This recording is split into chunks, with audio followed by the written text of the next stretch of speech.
Can you imagine them coming to family dinner, for the first time? And basically her mom is Lysandra, who can shift into any form. Her aunt basically is Aelin, the queen of Terrasen. Okay.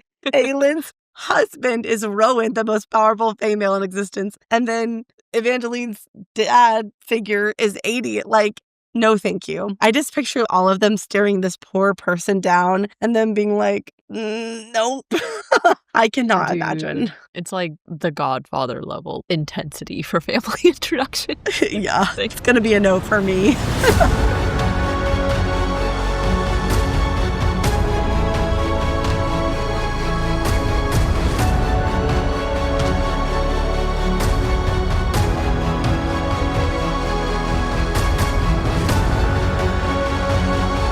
Hi everyone! Welcome back to the Hooked on Fantasy podcast. I'm Addison. I'm Lorraine, and we are two best friends who explore the world of fantasy through book shows and movies, but with a heavy emphasis on books. We are very excited to bring y'all a discussion of one of the bonus scenes for Empire of Storms. This one centers on Aelin's POV a couple days after she and her court finally cross into Terrasen's border at the very beginning of Empire of Storms. After this episode, we will actually be done for the time being with any EOS-related content, so let's get to it. As a quick reminder, we will be discussing the Empire of Storms bonus scenes specifically, but there will definitely be spoilers for all the books we've covered so far. This includes Tab, TOG, Com, Hoth, QOS, and now Empire of Storms. So if you have not completed Empire of Storms, make sure you stop here. Otherwise, the series is brand new to us, so you won't be getting any spoilers for the rest of the series. Furthermore, we'd like to remind everyone that this is an adult podcast where we will have adult conversations. Explicit language or potentially triggering topics may be discussed, so please be mindful of that and adjust accordingly. Housekeeping. First, for those of you who have not read the bonus scene or you had trouble finding a clean copy, we will include a link to the bonus scene in the episode description. Lorraine and I both had a really hard time finding a good copy. All the ones we found were mostly just people that took pictures of the bonus scenes and uploaded them, which, shout out, y'all are the real MVPs. However, it makes for a little bit of a disjointed reading experience. So Lorraine actually found a nice clean version on Wattpad. So we will upload that in the episode description. And then if you guys already listened to our final EOS chapter deep dive and the book wrap-up episode, then you know this will be a last TOG episode for a little while because we are very excited to announce that we will have another series to add to our repertoire, and that is Callie Hart's Fae and Alchemy series starting with Quicksilver. Since we've been covering TOG for over a year at this point, we feel like it's time to take a break and cover another book series. But of course, after we finish the Fae and Alchemy stuff, we will jump back into TOG and cover Tower of Dawn and Kingdom of Ash, most likely around January. In relation to the schedule change, you may have noticed that it's been a while since we posted an episode, and so many of you have been so sweet and reached out to see if we were okay and what the heck was going on. Well, as usual, I'm the problem, okay? And to make a very long story short, basically, my life sort of blew up and had to make a lot of changes very quickly. Everyone is alive and well, so all good there. It was nothing like that, but things got really busy very fast and I had to take a step back. But things have settled down for the most part, and we are so excited to start Quicksilver. Lorraine and I have both read the first 6 chapters, and we are actively working on notes as we speak. I already feel like there are just so many things to discuss and speculate on, and we cannot wait to discuss it with you guys. All right, so that is all for housekeeping, and let's get into the episode. We'll start with a quick book report to summarize the scene, and then we'll dive into an analysis and offer theories, and finally, we'll share our favorite moments from this bonus scene. With that being said, Addison, please give us the book report. Happily. It had been 2 days since Aelin, Rowan, Lysandra, Aelin, and Evangeline had crossed Terrasen's border. Rowan had been teaching Lysandra how to scout and how to best use her bird form. Lysandra reported there was an outpost ahead where they could stop and resupply, and Aelin jokingly asked if Lysandra would be getting the supplies in her human form or her snow leopard form. And in return, Lysandra jokingly suggested she would go as a squirrel. Naturally, this delighted Evangeline, who excitedly asked if she made an acorn hat, would Lysandra wear it? Aelin bit her lip, trying to hold back her laughter, and made it about 10 feet into the woods with Rowan before she burst out laughing. In a rare moment of alone time, Aelin and Rowan discussed what Rowan's childhood was like, and the conversation quickly turned flirtatious, which quickly turned steamy. Just 10 minutes wouldn't hurt, right? In the end, Rowan and Aelin were gone for 30 minutes. just long enough for Lysandra and Aelin to decide they would all go to the outpost together. The group made their way to the town center, and while Lysandra negotiated for supplies, a young girl, no older than 9, was wielding water magic to make beautiful butterflies flit around and chase the rest of the village children. But their laughter quickly died when they saw Aelin and her group, unsure of where their loyalties lay and how they felt about magic users. But Aelin smiled and summoned an orb of water, reassuring them that they were friends, not foe. The young girl apprehensively approached and said that she might one day be a great healer. Aelin agreed, but her mother quickly cut her off, reminding Aelin there was no place for her to train. Before the young girl left, Aelin slipped a gold coin in her pocket and told her to wait a year after the war ended, and then to come to Orinth and find Selena Sardothian and tell the castle guards that she had finally come for magic lessons. Half a mile down the road, a water butterfly flitted at Aelin's shoulder. Hours later, they sat around a campfire eating dinner when Evangeline asked if a healer could fix the terrible scars on her face, but Aedion sweetly assured her that she was perfect just the way she was. The next morning, Evangeline awoke everyone with a squeal of delight so loud it echoed through the hills. Lysandra remained a squirrel throughout the day and the next one, and wore her acorn hat as proudly as any fine lady and rode atop Evangeline's shoulder. Aww. Her bonus scenes are always so lighthearted and loving, unlike the rest of the books, which are super depressing. I know. All right. Well, thank you for that awesome summary. Without further ado, let's jump into the analysis portion, starting with some overarching thoughts. Thank you for that lovely transition to my overarching thoughts. Arching.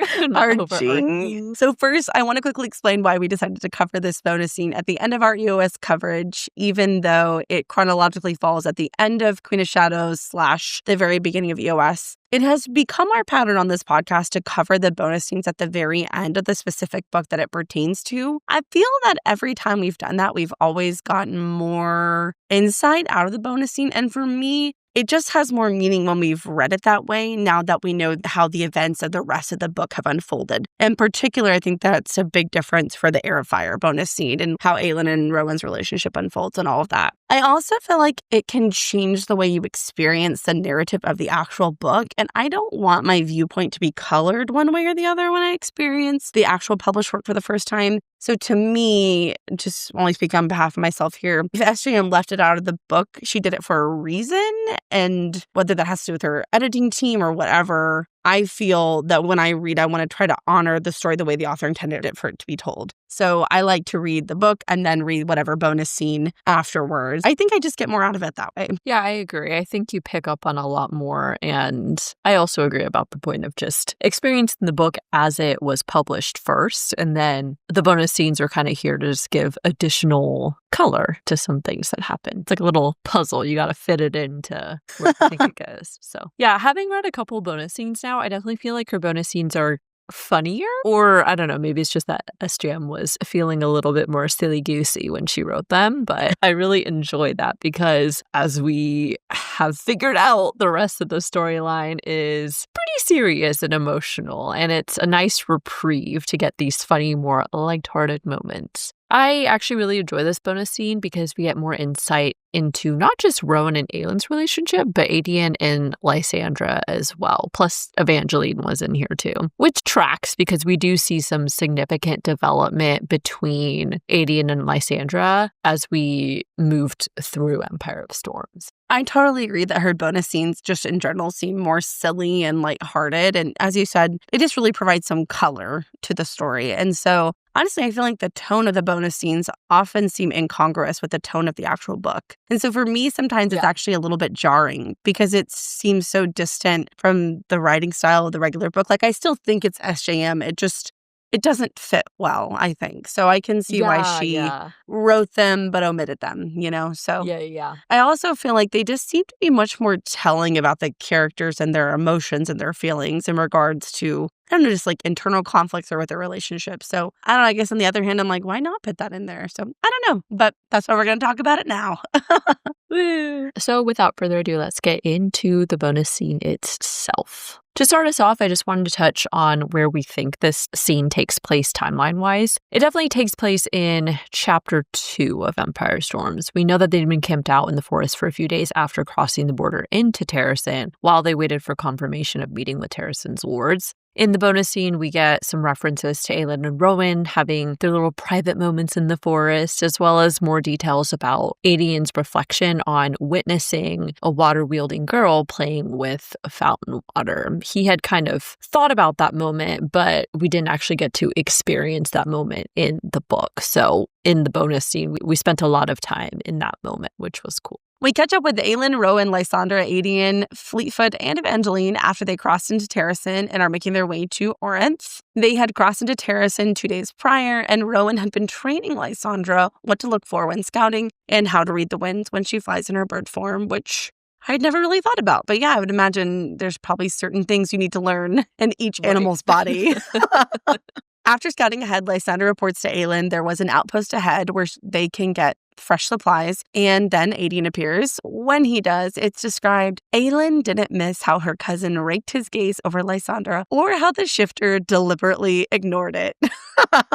So obviously from reading Empire of Storms, we know that Aedian and Lysandra definitely have something going on between them. And this just shows how even early on, we weren't the only ones who noticed. I mean, yeah, honestly, at this point in my brain, it's so canon now, having finished Empire Storms, that they are romantically involved. And so it's funny to see the hints be there without them having actually had any conversation or discussion of their feelings at this point in time. I particularly liked how Lysandra continued not to acknowledge Aedian. I think that's funny.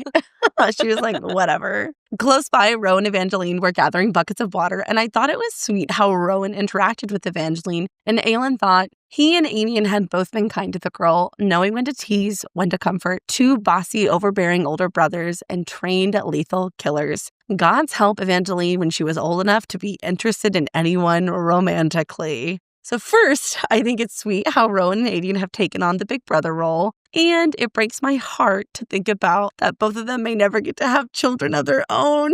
I'm very worried about their fates. I know. I'm like, what if they don't? I know, but someone has to say it. It's going to be me. No, we talked about this so much, like, throughout Empire of Storms, but they all better live through KOA. They better. Like Kingdom of Ash. I'm very nervous to see what SJM does. I know. After we finish this episode, I'm going to put TOG out of my mind so I don't just fixate on it for months. I also cracked up thinking about poor Evangeline with her future love interests.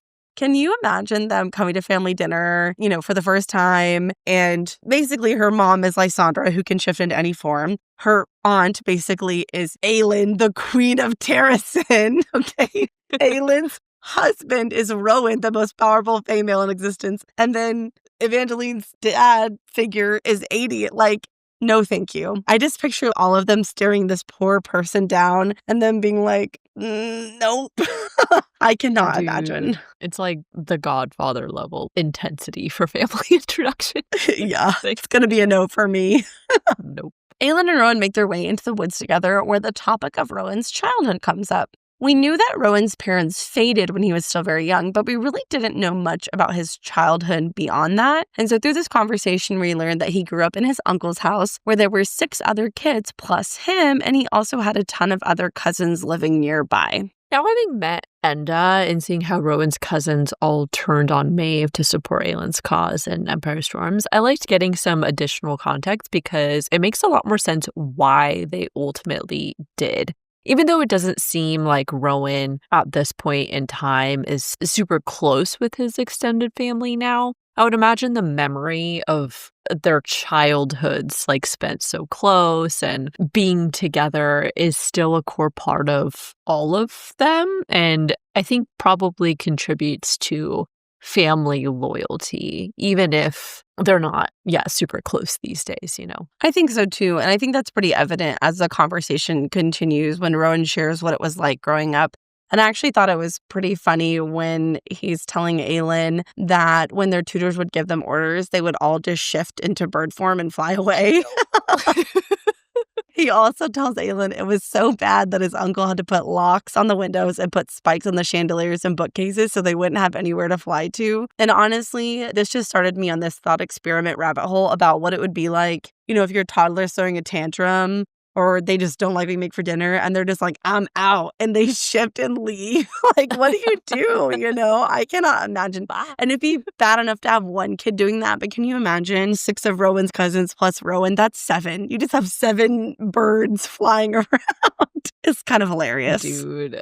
It is really funny. But on the other hand, I was thinking about it from the perspective of being a kid. And I was like, what a gift it would be able to turn into something and just leave. Like, it's so much more dramatic. And I feel like it gives a statement to be able to be like, all right, I'm going to turn into a hawk and peace out, compared to just like pouting and walking away as a human. It's just not as funny.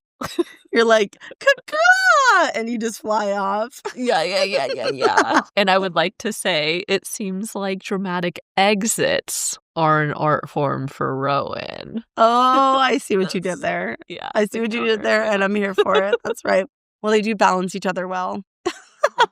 Aelin asks about his cousins, and it turns out that most of them could shift into other birds of prey, and they all bore the same ice and wind power. He specifically mentions Enda, who can shift into a peregrine falcon, and Selene, who can shift into a golden eagle. We know Enda because that is the first cousin Rowan goes to ask to turn on Maeve at the end of Empire of Storms. And while we do get a longer scene with Enda, he does also mention Selene by name in Empire of Storms. It says, Princess Selene, his youngest cunning-eyed cousin, had listened, had let him beg, and with a small smile, she had said the same thing, I will consider it. Since these 2 cousins specifically are called out in this bonus scene, as well in the actual book, I do wonder if we're going to get some more page time with them, specifically now knowing, you know, that they have now turned on Maeve, whatever of the Whitethorns that survived the conflict are going to follow to Terrasen. So I'm curious if we'll get some more interactions and scenes with them in Kingdom of Ash. Yeah, I definitely do still wonder about the fates of the Whitethorn family overall post that final battle against Maeve's Armada. I would imagine there's a lot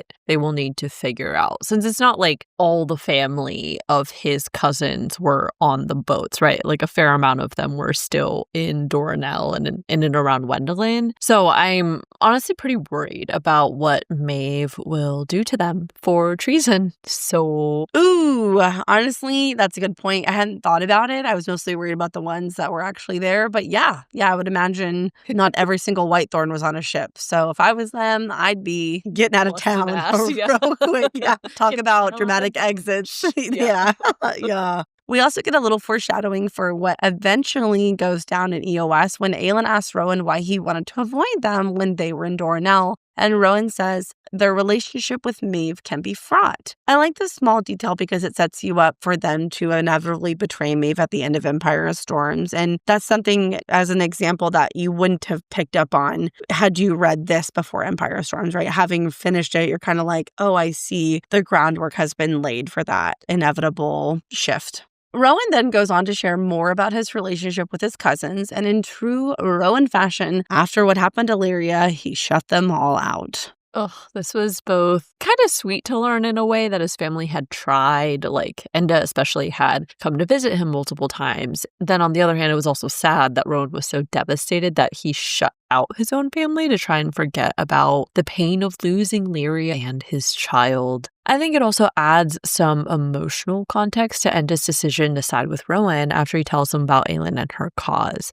We mentioned this back in the Empire of Storms episode 2, but I think Enda could sense Rowan had finally opened himself up to love again, and that this was a really precious thing to be honored. Enda himself could understand that deep love, having been recently married to his mate, and so it just tugs on your heartstrings to know that even after all these years apart, Enda and his cousins didn't hold Rowan's distancing of himself against him still. You know, that's a really good point. I hadn't even thought about it from that perspective. It makes so much sense, though, because you have to imagine it from Enda's perspective, because he saw Rowan through it all, right? He saw him young and happy and free. He almost certainly witnessed his love with Lyria, and then, of course, her death and the aftermath, and how Rowan basically just fell completely apart, and then how he went cold and distant once he swore the blood oath. So I think for Enda to see Rowan quite literally bare his heart and soul for his fire heart, his fire heart, oh my God. Enda just had to know that she was his mate, or suspect maybe. and how important she must have been for him to do that, because that was a really big thing for Rowan to do. And I imagine Rowan probably felt some shame and awkwardness from shutting his cousins out for so long. So he had to overcome a lot to get himself to do that. And so I think that perspective is interesting when you think about the end of Empire Storms. So after this, the conversation turns to some flirty banter between Rowan and Aelin about playing house. And I loved when Rowan says, I happen to love playing house. Nesting is an art form for me. And I was like, oh, Daddy Rowan. Literally, there'd be nothing hotter to see than Rowan playing with his little baby. But shirtless, preferably shirtless. And, skin to skin, baby. But then my intrusive thoughts reminded me that so far in this series, this has not happened for Aelin and Rowan yet, but I really hope it does. Well, that depressed me. So instead, I'm going to focus on the funny part, which for me, it was the nesting is an art form for me. And then the added, don't you dare turn that into some joke about birds, because it was right there. That was immediately what I thought. I was like, don't say it, don't say it, don't say it.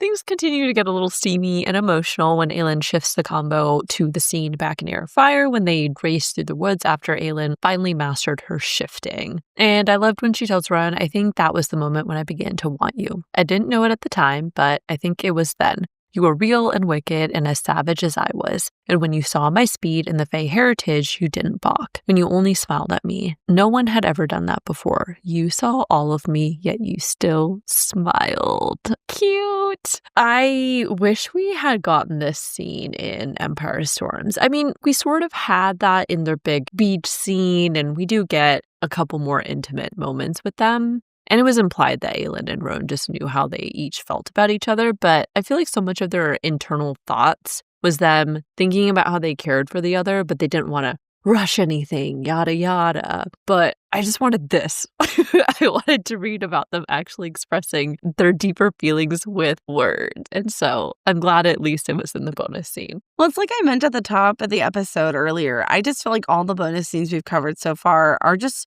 chock full of these emotional and vulnerable moments for the characters. And you're just like, where was this? Where was this in the book? You know? And usually they're so telling, too, about the future of the characters' relationship. But it is at least nice to get it now. We change scenes as the crew heads into the village to get supplies.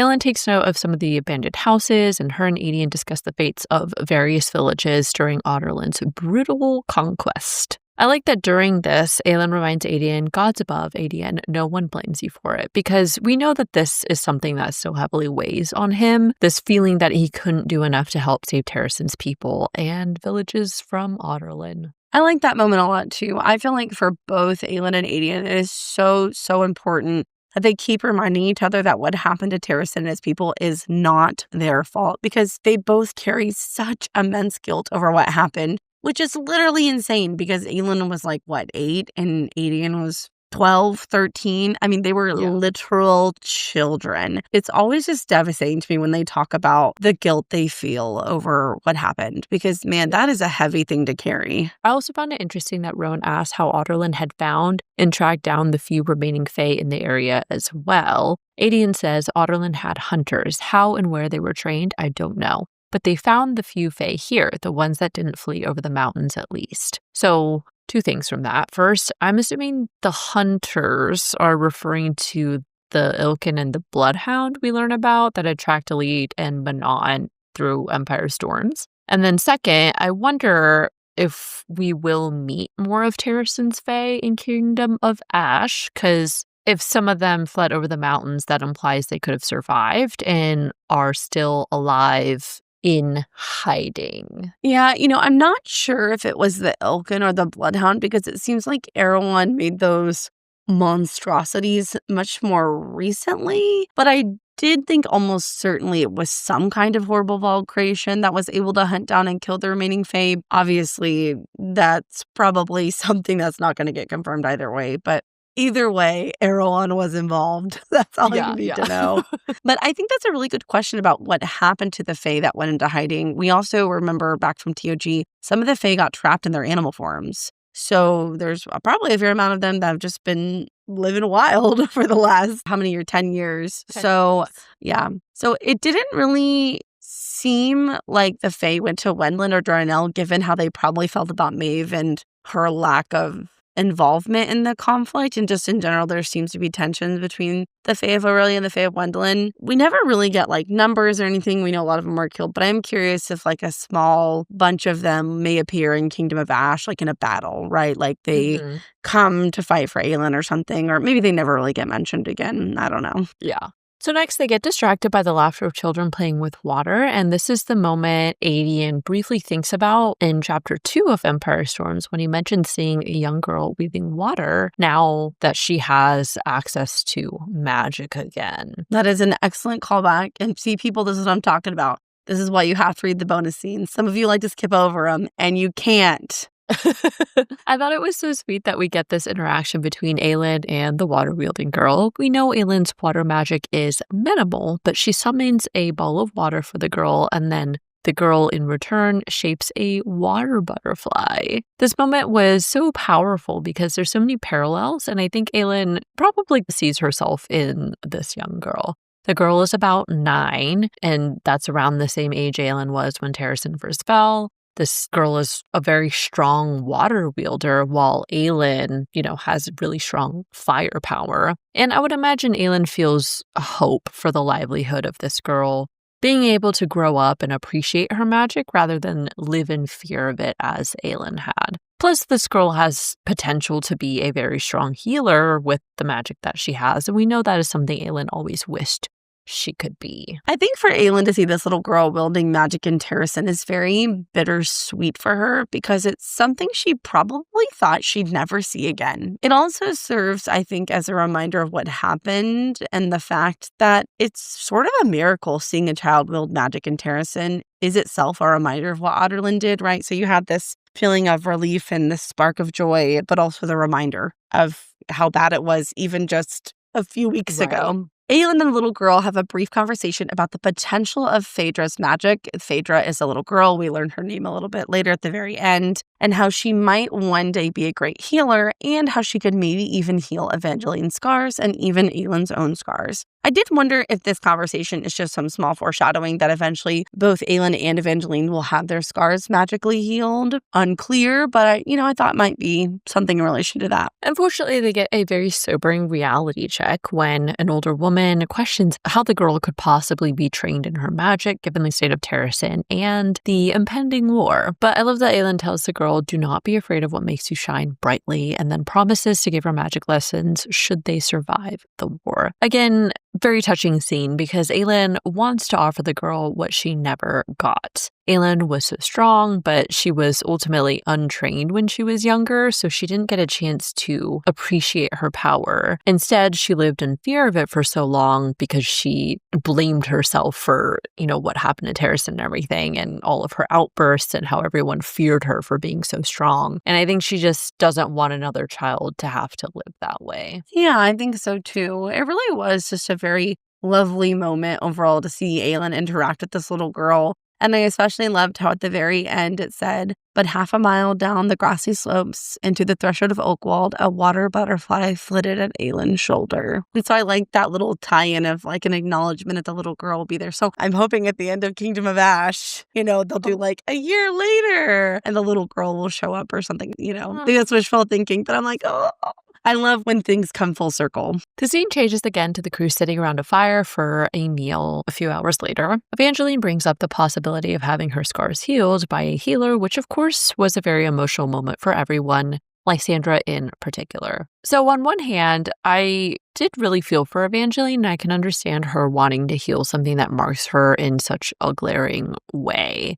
I think we all have insecurities, and especially in the age of social media with depending on what channels and what bubbles and content you're looking at. But it's really easy to compare yourself or look at your flaws. But we've seen through many of our characters' journeys that for them, the scars they wear are reminders of the things they have survived and what they continue to fight for. And I think Evangeline is still probably a bit too young to think of her scars in that way, but I found it really sweet that Aedion reminds Evangeline, you are perfect as you are. And you see how this touches Lysandra as well, because it's the same sentiment Aedion has about her too. I feel like this happens often enough in fantasy books that I can officially call it the scar trope. I feel like a lot of characters have some kind of injury that leaves them a pretty horrific scar, often in a notable place. And there's this back and forth internal struggle about getting it, quote unquote, healed, usually with magic, where on the one hand, it's a reminder of what they survived and it represents strength and resilience. Or on the other hand, having it healed can represent hope. Or sometimes keeping the scar can remind them about what happened and to seek revenge. But then it'll shift and it's like getting it healed allows them to let go of the past and start over or move on or whatever, and something to that effect. And I always go back and forth because I think I'm easily persuaded on the scar trope. Like, if they want to keep it because it's like a reminder of what they survived, I'm like, yeah. But then, honestly, very selfishly, and I don't think I'm a super vain person, but if I had like very deep scars on my cheeks, I think I might feel maybe I want that. I don't know. It's hard to Right. It's hard to know how you would feel about it. It depends on where and what and how and when and why. But I'm very easily persuaded on the scar trope. I never really know where to go. So however the character feels, that's usually how he feels. But I do wonder if we'll see anything with the scar trope for them in Kingdom of Ash. Yeah, we'll have to see. Okay, just as like a totally random side note, as soon as you were talking about this immediately reminded of Silver Elite and a certain character. Oh my God. Don't get me started on that, okay? That is a very bad example of the scar trope. And that, I know. don't even, you're going to get me heated, okay? If you haven't read Silver Elite, you need to do it and listen to our episode, and then you can join in on the fun here. If you know, you know. Anyways, I love the full circle moment when the bonus chapter ends with Evangeline waking up the next day to Lysandra in squirrel form wearing an acorn hat, because at the very beginning of the scene, that was something that they joked about the previous day. So I was like, ooh, I love it. I know. For some reason, this really just had me giggling and simultaneously tearing up a tiny bit because I just love Lysandra's devotion to Evangeline. She will literally do anything for that girl. No. Okay? She'll do anything. And I love how Lysandra looks out for Evangeline. Like, the tears didn't fall, but I just kind of felt them, prick the back of my eyes. It's her honorary mom. Yes. Even though they're both so young. Oh my God. I know, right? They're practically 19. the same age. Older sister, I guess. It's probably a better term. But yeah, all right, cool. Well, that concludes our analysis portion. So now we just have some favorite moments and we'll wrap up the episode. My first favorite moment is the line that said, in the end, Rowan and Aelin were gone for 30 minutes. Because it was like, okay, 10 minutes. Okay, 20. Well, what's 30? Do you know you have 30 minutes? 30 minutes? I don't get that. I'm totally lost. Totally unrelated audio, but... Okay. My first favorite moment was when Aelin asked Lysandra, I assume you do this as a man? And then it said, Lysandra braced her hands on her hips. No, as a squirrel. I mean, it's a fair question, right? If you could be anything, you never know. Never let them know your next move, True, yeah. I really liked the whole interaction with the little girl who could make the water butterflies. I just thought it was so cute how she was nervous, but at the same time still brave and witty. Like when she, in return, asked Aelin how old she was and then responded the same way Aelin had. She's like, a good age. I don't know. It just felt very Aelin-coded, both the little girl and I don't know. I thought it was sweet. My next favorite one was when Rowan says, I happen to love playing house. Nesting is an art form for me. I knew you'd pick that one. I knew you would. Of course. This is a shared one between Lauren and I. I'm sure this will not come as a shock to any of you, but it's when Aelin says, do not be afraid of what makes you shine brightly. Shine bright like a diamond? A diamond? Oh, man. Darn, I messed it up. Darn it. Darn. Shine bright like a star is probably more fitting for this series. Yeah. Shine bright like fire. Okay. And then my final favorite line from this bonus scene was when Aelin tells Evangeline, you are perfect as you are. Oh, Aelin. I love Aelin. Okay. My last two favorite are when it said, but half a mile down the grassy slopes into the threshold of Oakwald, a water butterfly flitted at Aelin's shoulder. I just like the little full circle moment, the signal of hope and, I don't know, their connection. I just liked it. That it resonated. It resonated. That is such a good, yes. And And last but not least, of course, this was everyone's favorite part. Lysandra remained in a squirrel form throughout the day and the next one after that, and wore her acorn hat proudly as any fine lady while she rode atop Evangeline's shoulder. That's so sweet.